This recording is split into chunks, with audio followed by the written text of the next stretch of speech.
Hey, what's up, metalheads? Thanks for checking out my channel. This is part 2 of the scrap metal motorcycle build.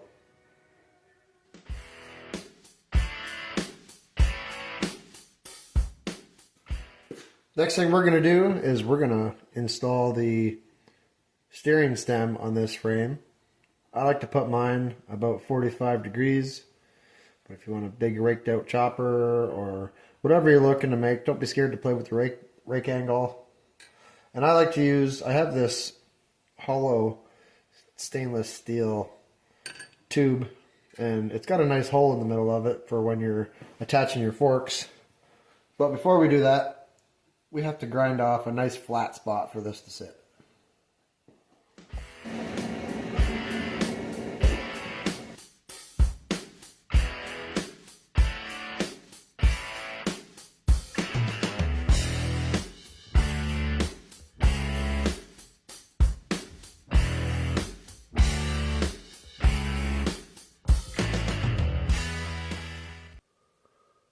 Alright, so I ground a nice flat spot there. Not only did I do it flat, but I also did it with my carbide burr. And what that does, it kind of makes a little, see if I can focus here. Makes a nice round spot for that to sit right in there. Just makes it sit a little bit better.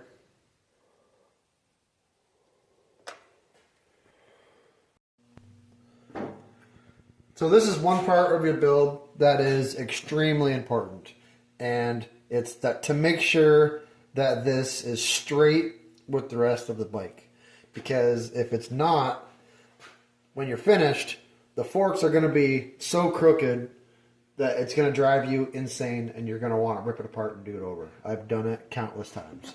So a trick I've learned is I take a piece of welding rod. Actually, first what I do is I only tack it on one side. That way if I have to tweak it at all, I can tweak it a little bit and then I can go and finish welding it. But what I do is I take a welding rod and I stick a piece of welding rod in there. Make sure it's nice and tight. See how that works. And then I can look at it and I can make sure that it's nice and straight. Nice and straight. It's better almost like this. Now I can look at it, make sure everything's nice and straight. If you don't, it doesn't take a lot for this thing to be way over here. It'll look straight, but it'll be way over there like that. And then by the time you notice, you'll have everything done and you are going to be kicking yourself in the butt that you didn't take the time to make sure that this is right. This is the time also when you can adjust the rake angle or anything like that. So now that I know everything's good, I can finish welding it. Alright, got that all welded up. I think that looks great. A little bit of cleanup to do yet, but we're getting there. One thing I love to use, I don't know if you can see it, Scotch Brite pads. These things in your shop, if you're doing any kind of cleanup, they are fantastic to use. I absolutely love them. You can cut them to get in small places. Let's try that. We're gonna cut this. Cut super easy. Don't want to get in here.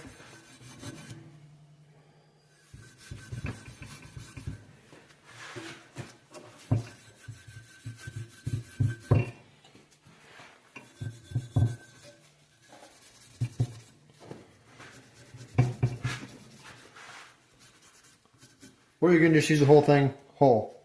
Whatever you like to do.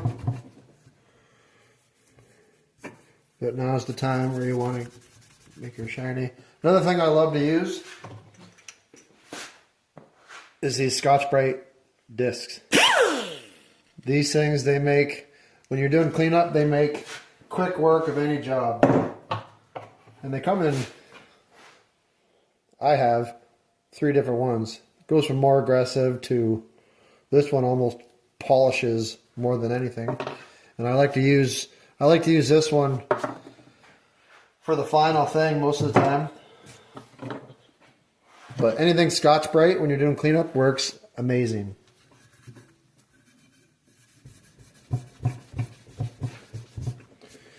check for any weld spatter.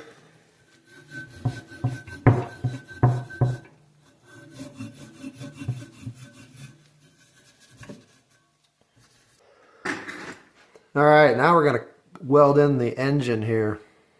And this is another one of those things where you really got to take your time. Make sure it's in there straight, or else it's going to drive you nuts every time you look at it.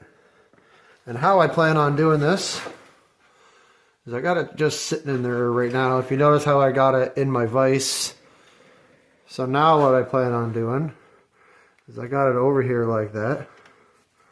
I'm going to take my welder and I'm going to weld it up underneath here like that, right where that engine touches the frame. That way you can't see the ugly weld and it kind of keeps it hidden underneath. So what I'm going to do is I'm going to tack one side and then I'm going to stop. I'm going to make sure everything's on straight, because if I have to tweak it or anything like that or start over, now is the time you want to do that. So let's do it. All right, got that all welded up. That turned out really good. I went ahead, I put on the transmission too, got it all welded up there. Show you how it turned out. So if you look right underneath here, you can see I welded it. I welded it right in here and right in here. And the transmission, I just welded that right there, right to the engine. It doesn't matter how ugly it looks, because we're going to put a plate right across the bottom, and that'll help hide everything. Still a little bit of weld spatter to clean up, but she's turning out pretty good. I think the next thing we're going to do is we're going to add some gear shifters under here. Okay, I just realized I'm completely out of gas for my torch, and I need gas so I can bend the gear shifters and the brake here. So I figured, since I can't do that, I'll just show you how I get some of the materials for it. And I use this stuff for everything from the suspension, handlebars, the push rods, the gear shifters, pegs, anything like that that you would need a small rod for. This stuff works great. And I like to use 7018 welding rod. This stuff, it's super easy to get. I'm sure if you go to work, look in the scrap steel bin, I'm sure you'll find a chunk of one of these somewhere. And they're super easy to use. You can weld it. They're super easy to bend with a torch, and you can even forge it if you need to. You can even forge it flat if you need to. So I'll show you how I make it look nice. So if you hit this very lightly, you don't need to hit it hard.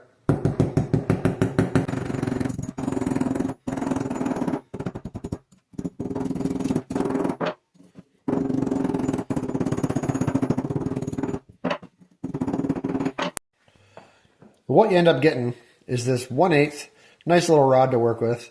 But if you look at it, it's all chunky and it doesn't look very nice. But I have a trick for that. What I do is I stick it here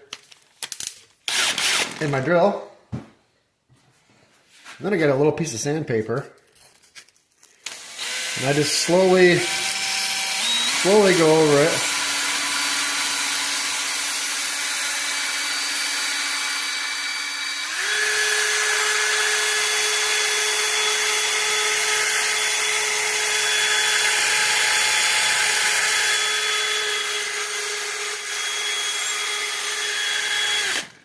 Just takes a second.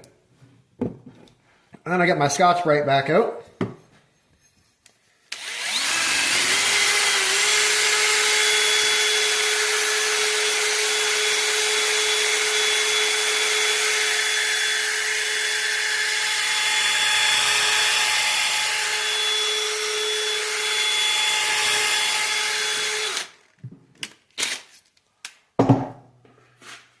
There you go, simple as that. Now you have a very nice, clean piece of 1/8 rod you can use for anything. Make a set of handlebars with it, or whatever you need. Well, we accomplished a little bit today. Didn't get as much done as I wanted to, but we're getting there. It's coming along. If you love motorcycles, very much encourage you to build your own scrap metal motorcycle. They are super easy to do, and they look awesome on your shelf. All your buddies will love it. If you made it this far, don't forget to hit the like and subscribe button, and I'll see you next video.